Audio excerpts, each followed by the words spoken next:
can't justify what they're doing. Welcome to the Yeshiva Daf. She responds to Luinishma Sadat We're starting in Basra.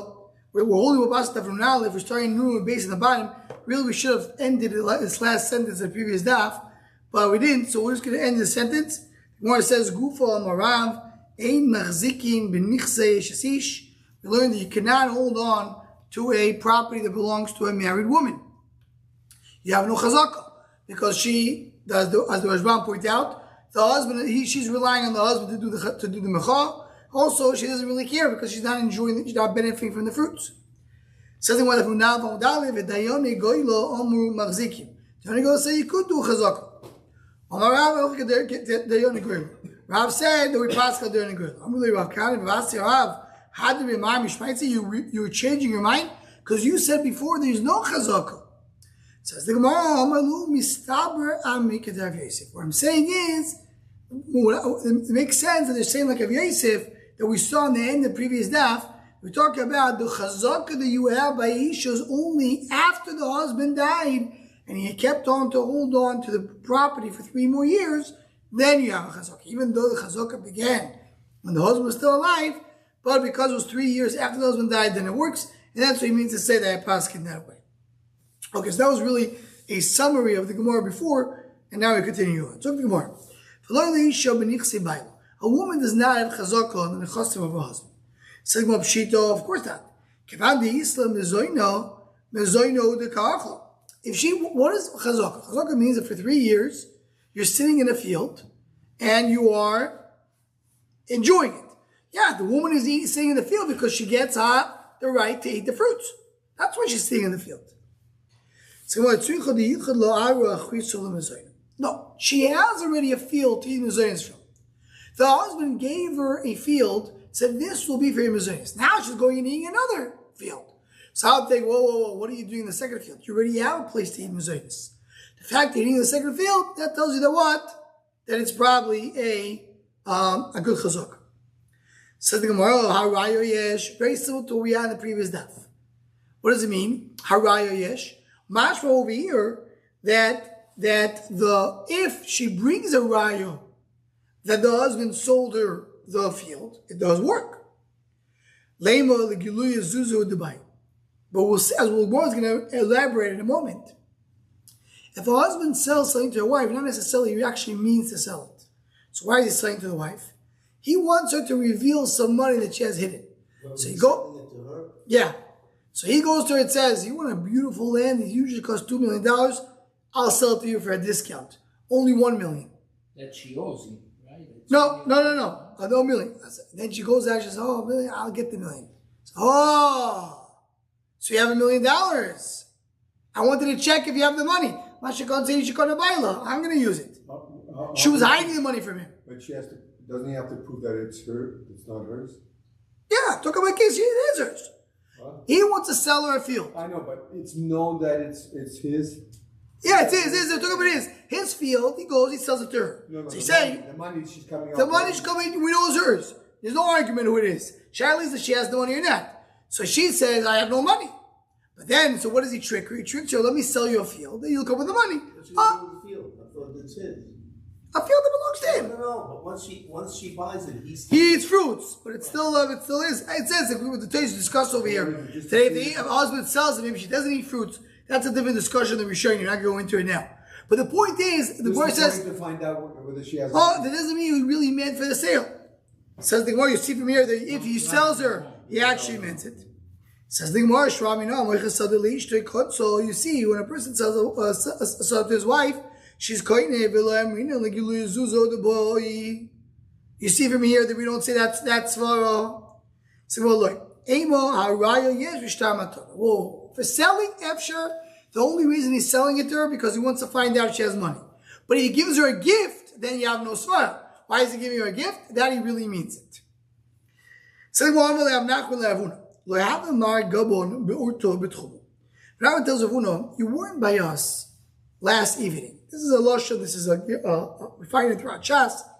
So the idea is, the Rashbam says over here, because their Bati Medrash was outside on the border. So he says, you weren't there in the border with us in the Medrash. We said great things. What do we say? What did you say?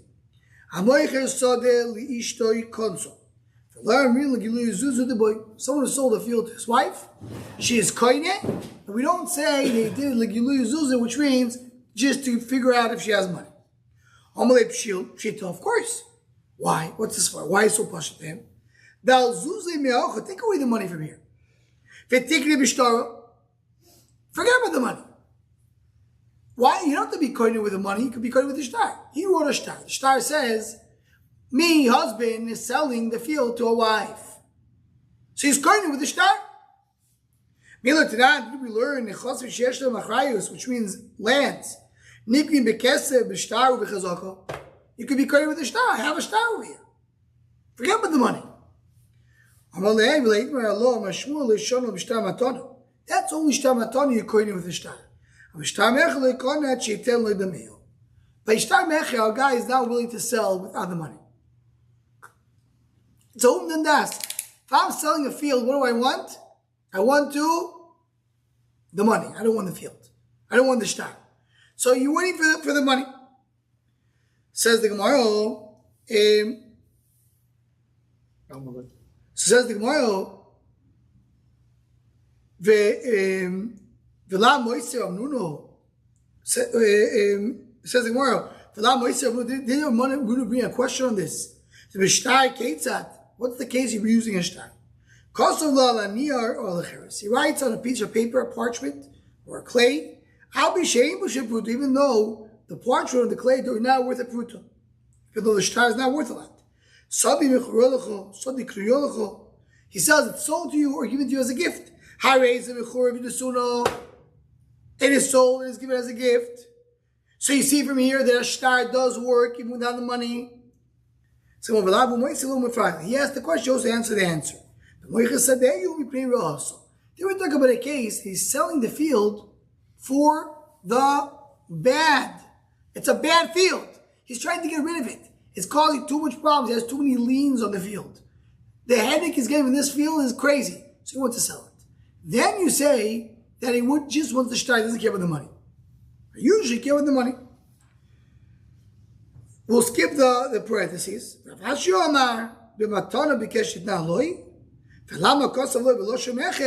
really want to give him a gift. So why does it say mechira? To make it stronger. What does it make to make it stronger? So the Rashbam learns, a little more like Rashbam and Tais over here, what exactly the case is. The Rashbam learns that he writes both Lashonis. He says this will be a mechira and a matana. Why is he giving him as a matana? Matana gives him the power that there's no din of bar mitzvah. Bar mitzvah is no din of matana. And what's the idea of the mechira? That he has a chrayas. So he's giving him the biggest power. He gives him a gift. So when is a mechira? You need the money. But here the shtar works. It's not a mechira. It's a matana. He's giving a lush mechira to make it better. That's what it is. So the word says nechinami b'shtar inakoine, and with the only case I think we have that you do with the shtar is only by matana. Now, Taisa says over here just an interesting thing, just to mention it. Taisa says, the fact that we're saying that the shtar is not worth a pruto doesn't tell me too much. Why? Even if the shtar is worth a pruto, who gives the shtar? Who's the owner of the shtar? The seller. The seller can't pay. What do you want to tell me? The shtar is worth a pruto, so therefore it's a good transaction. That's if the buyer gives it to the seller. But if the seller gives it to the buyer, they don't care. So who writes the shtar? The seller. So the seller is giving the buyer a shtar. That doesn't work, right? So that there's no way to work it. So this opens up an interesting discussion, which is brought down some of the later Sfarim, Yeshiva Sfarim. Can a person go and sell his Averis? Person goes and he sells somebody else. He says, yeah, I want you to take all my Averis. I'll pay you for it. I'll pay you a nice amount of money for you to buy from me all my Averis. Shalom, does it work? Does not work? That goes into you sell my mitzvahs, my lamabo. Interesting discussion. But one raya, I believe Marasham brings from our Gemara, from this thesis, says if the seller is giving the money, it doesn't work. It has to be the buyer. Here the seller is giving money to somebody to take from all his Averis. So the seller can't give the money. That's what they bring from this thesis over here. Interesting, the Kudah bring from this thesis. Second one, basic one reads a question. Lava min eved v'shichur. Someone borrowed from a slave and then he released it. Min ha'isha v'girsha. He borrowed from a Yeshiva and then he divorced her. Ein lehem alav klum. So then they have no tightness. Why? Why not? My time, the boy. Here, we're saying that he wanted to borrow and wanted to take. It wasn't a real loan. He only wanted to reveal if they have money. That's all he wanted. Says the Gemara, there's a little different. Because to be a borrower is not just a simple transaction. A borrower is a slave. You say a person doesn't want to be a slave. Probably he did it only in the Giluy Zuzim. But by a sale, which is a little different, maybe not. Someone who sells a field to his wife, konso. The wife is koine. Going back to the sugyo. Can you sell a field to the wife or not? Or do we say like Giluy Zuzim? She is koine. So from down on base, and the husband can go and eat fruits that we mentioned before. Right? He sold it to her, it's hers, but can she eat fruits? We said the Rishain, the Gemara says a favorish. But that's our gear, so Tish brings another gear, so. You really want to give it to her as a gift? In other words, what's the difference if it's a gift or not? If it's a gift, you don't eat fruits. The matana, there's no fruits. So you want to give him matana. Why you did it as a sale? To strengthen her power. That's what he gave her. Like we said before, he gave her a sale and he gave her a gift.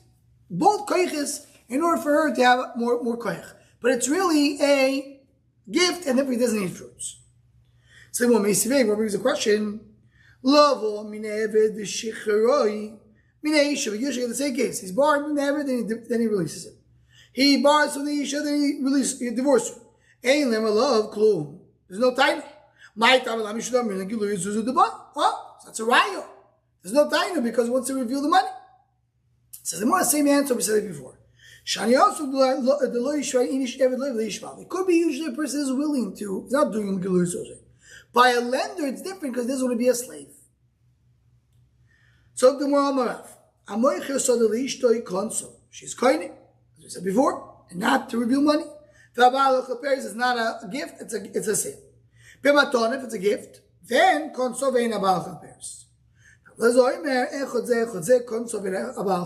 both cases, sale or gift, the husband doesn't eat fruits. Why? Because, as I said before, the sale is just to give her a bigger power. What power is that? That she has a chayes. Always give because before another buyer. He did like a blazer, they said he doesn't eat fruits. So they told the nephews of Rav told Rav Chizdo, you're going like a blazer against Rav. Rav is an older generation. I also go like an older generation. Who's the older generation? Rabbi Yechonon said also that he agrees that not only by a sale, but also by a gift, not only by a gift, also by a sale, the husband does not eat fruits, and that's what he's passing. No, it's not a sale. Why not? The Giluy Zuz, wants to find the money by her. Mashra, it is a sale. And he eats fruits. So let's explain in a moment. By a gift, it's koine, and there's no fruits.